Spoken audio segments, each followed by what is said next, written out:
కోవూరు నియోజకవర్గంలో విద్యుత్ మౌలిక వస్తువుల విస్తరణకు కూటమి ప్రభుత్వం కట్టుబడి ఉందని విద్యుత్ శాఖ మంత్రి గొట్టిపాటి రవికుమార్ అన్నారు. ఎమ్మెల్యే వేమిరెడ్డి ప్రశాంత్ రెడ్డి తమ నియోజకవర్గంలో రైతులు ఎదుర్కొంటున్న సమస్యలను దృష్టికి తీసుకొచ్చారని, ఆమె పట్టుదలతో పంచేడు, ఇందుకూరుపేటలో సబ్స్టేషన్లు ప్రారంభించబోతున్నారని చెప్పారు. కోవూరులో 4 కోట్ల రూపాయలతో డిఈ కార్యాలయం నిర్మించి ప్రారంభిస్తామని తెలిపారు. కిసాన్ సెజ్ వద్ద 33 కేవీ నియోజకవర్గంలో 132 కేవీ సబ్స్టేషన్ నిర్మాణానికి కృషి చేస్తామని చెప్పారు. విద్యుత్ ఛార్జీలపై ప్రతిపక్షాలు తప్పుడు ప్రచారాలు చేస్తున్నాయని విమర్శించారు.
దాన్ని నిర్వహించవలసిందిగా కోరుతున్నాం.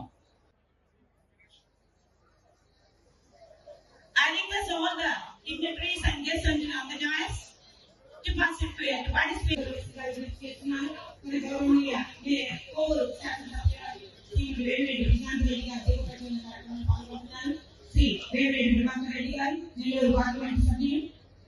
దీపం జ్యోతి పరబ్రహ్మ, దీపం జ్యోతి జనార్దన, దీపం సర్వతమోభం, దీప జ్యోతి నమోస్తుతే.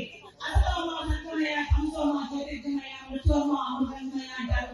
ఈ దీప ప్రజ్వలన కాంతులు రైతుల జీవితాల్లో అద్భుతమైనటువంటి కాంతులతో వారి జీవితాలు పరిగణించాలని కోరుకుంటూ దీప ప్రజ్వలన కార్యక్రమంలో పాల్గొంటూ ఉన్నారు. చీకటి నుంచి వెలుగులో వైపు పయనమే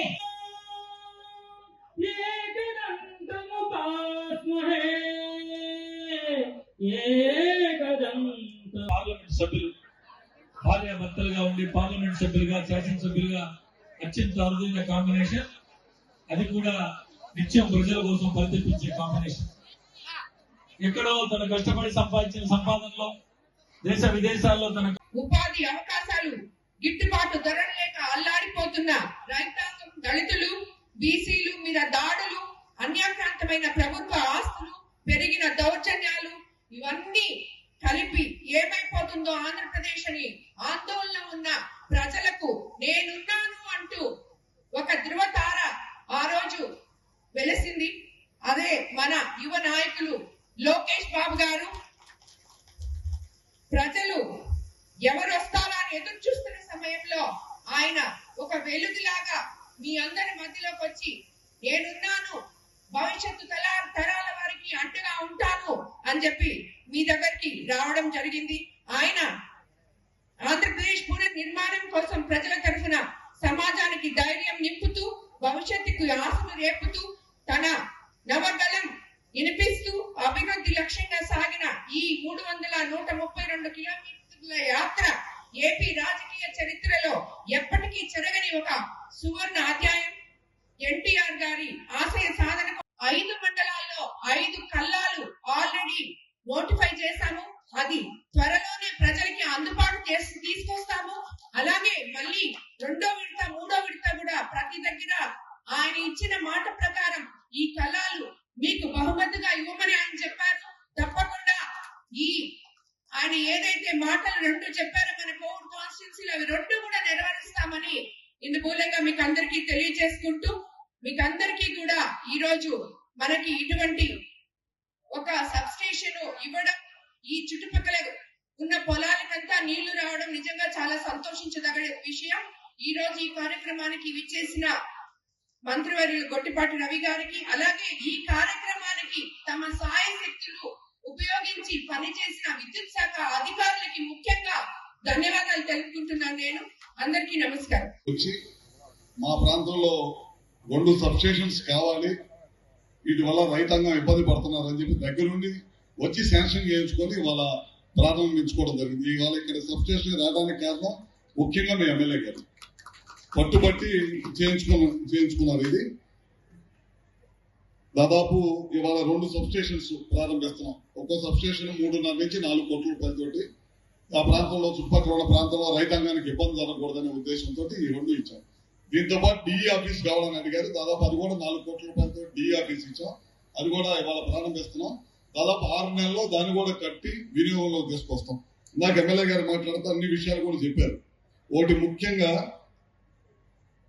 ఒక సబ్ స్టేషన్ కావాలన్నారు. కిసాన్ సెట్ దగ్గర 33 kV సబ్ స్టేషన్ కావాలన్నారు. తొందరలోనే శాంక్షన్ చేపించి మీ ప్రాంతానికి అది కూడా ఇస్తామని చెప్పి కూడా సభాపతిగా మీకు తెలియజేస్తున్నాం. అట్లానే గతంలో కూడా 2-3 సార్లు ఫోన్ చేసి మాట్లాడారు. 132 సబ్ స్టేషన్ కావాలి. ఇక్కడ ఆక్వాకల్చర్ ఉంది, రైతాంగం ఎక్కువ మంది ఉన్నారు. ఇక్కడ లో వోల్టేజ్ లేకుండా ఉండాలంటే 132 కావాలి, స్థలం కూడా రెడీగా ఉందని చెప్పారు. వాళ్ళ ఈ మీటింగ్ అయిపోగానే నేను డిపార్ట్మెంట్ తో మీటింగ్ పెట్టుకొని ఎంతవరకు ఫీజిబిలిటీ ఉందో తెప్పించుకొని తప్పకుండా రాబోయే రోజుల్లో ఎమ్మెల్యే గారు అన్ని కార్యక్రమాలన్నీ కూడా తప్పకుండా చేస్తామని చెప్పి కూడా సభాముఖంగా తెలియజేస్తున్నాం. అట్లానే ఈ ప్రాంతానికి ఆర్డిఎస్ఎస్ కింద చాలా పెద్ద ఎత్తున పనులు చేస్తా ఉన్నాం. 50% పైన పూర్తయిపోయి రాబోయే రోజుల్లో మార్చి ఏప్రిల్ కల్లా, ఇందాక ఎస్సీ గారితో చెప్పాను, మార్చి ఏప్రిల్ కల్లా మొత్తం పూర్తి చేసి ఇక్కడ ఉన్న గ్రామాల్లో రైతులకు 9 గంటల విద్యుత్ ఇవ్వడం కానీ, ఇళ్లకి ఎక్కడ కూడా లో వోల్టేజ్ సమస్య లేకుండా చేయడానికి కానీ ఇవన్నీ కూడా చేయమని చెప్పాం. తప్పకుండా మార్చి ఏప్రిల్ కల్లా అన్ని కూడా అవగొట్టి ప్రజలకు ఇబ్బంది లేకుండా చేస్తామని చెప్పి కూడా మీ అందరికీ తెలియజేస్తాము. ముఖ్యంగా పవర్ డిపార్ట్మెంట్ కి సంబంధించి వాళ్ళ పత్రికలో కొన్ని రాశారు. అవన్నీ కూడా మీకు చెప్పాల్సిన అవసరం ఉంది కాబట్టి చెప్తున్నాను. తప్పుడు రాతలు రాయటమే ధ్యేయంగా పెట్టుకొని తప్పుడు రాతలే కంటిన్యూగా రాస్తా అబద్ధాన్ని పదే చెప్పి నిజం చేయాలనే ప్రయత్నం చేస్తూ ఉంటారు. ఈ ప్రభుత్వం అధికారంలోకి వచ్చేటప్పటికి చర్చిస్తున్నాం. దాదాపు ఏఈలు కొడుతుంది. దాదాపు ప్రతి మండలానికి ఒక ఏఈ ఉండాల్సింది ఈ 2 మండలానికి ఒక ఏఈ ఉండి 700 మంది ఏఈలు కావాల్సిన అవసరం ఉంది. అది కూడా ముఖ్యమంత్రి గారితో చర్చిస్తా ఉన్నాం. తొందరలో మా డిపార్ట్మెంట్ లో కూడా ఏఈలు తీసుకుని ఇంకా వర్క్ బాగా స్పీడ్ గా చేయడానికి ఆ కార్యక్రమం కూడా చేస్తామని చెప్పి కూడా తెలియజేసుకుంటూ, ఇంకా ఏదైతే కూటమి ప్రభుత్వం ఈ సంవత్సరం 8 నెలల్లో చెప్పినవన్నీ కూడా చేసుకుంటూ వెళ్తున్నాం. ఇంకా రాబోయే రోజుల్లో ఇంకా చాలా పెద్ద ఎత్తున కార్యక్రమాలు చేసుకుంటూ అందరూ కూడా ఏది ఇబ్బంది లేకుండా చేసుకుంటూ వెళ్తామని చెప్పి కూడా సభాముఖంగా తెలియజేసుకుంటూ, ఎంతో ఉత్సాహంతో మీ ఎమ్మెల్యే గారు ఇందాక అన్ని విషయాలు కూడా చెప్పారు. ఎమ్మెల్యే గారి గురించి ఒక మాట చెప్పాలి. ప్రతిరోజు కూడా మీ కాన్స్టిట్యూన్సీ సమస్య గురించి ప్రతిరోజు కూడా అసెంబ్లీలో మాట్లాడే వ్యక్తి ఎవరైనా ఉన్నారంటే అది ప్రశాంత్ రెడ్డి గారు అని మాత్రం చెప్పగలుగుతాం. ఎందుకంటే ప్రతి సమస్య మీద కొత్తగా ఎమ్మెల్యే అయిన తర్వాత కూడా ఓ సంవత్సరం పాటు కాన్స్టిట్యూన్సీ మీద అవగాహన పెంచుకొని ఏ సమస్యలు ఉన్నాయో అన్ని కూడా తెలుసుకొని ప్రతిరోజు కూడా మంత్రుల దగ్గరికి వెళ్లి మీ కాన్స్టిట్యూన్సీకి సంబంధించిన రిప్రజెంటేషన్లు ఇచ్చుకుంటూ అన్ని కూడా శాంక్షన్ చేపించి మళ్ళీ ఆ మంత్రులు పిలిచి ఓపెన్ చేయించుకుంటూ మళ్ళీ ఇంకా కాన్స్టిట్యూన్సీ బాగా చేయాలి, మంచి పేరు తీసుకురావాలనే ఉద్దేశంతో ఎమ్మెల్యే గారికి కూడా మరొకసారి ధన్యవాదాలు తెలియజేసుకుంటూ, పెద్దల ప్రభాకర్ రెడ్డి గారి గురించి నేను చెప్పక్కర్లేదు. ఆయన సీనియర్, అన్ని రాజకీయాల్లో పోయినసారి రాజ్యసభ సభ్యుడిగా సుదీర్ఘ అనుభవం ఉంది. మళ్ళీ ఇప్పుడు ఎంపీగా పనిచేస్తా ఉన్నారు.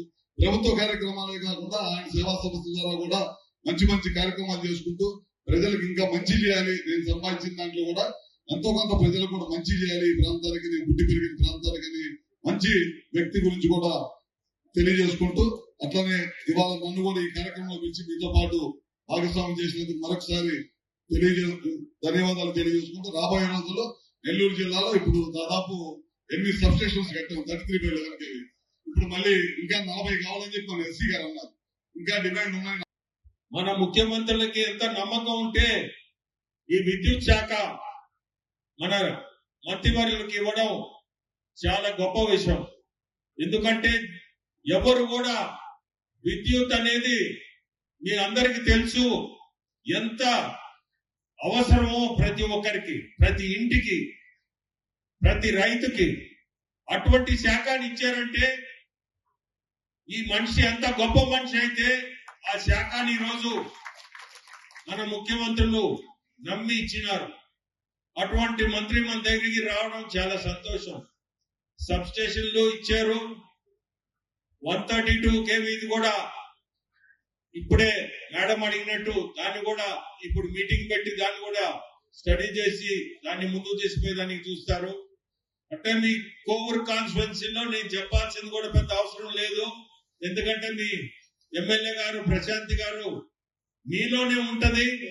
ఎప్పుడు కూడా సమస్యలున్నా ఏమున్నా ముందు మీ సమస్యలు ముఖ్యం, ఆ తర్వాతనే ఇల్లు నేను.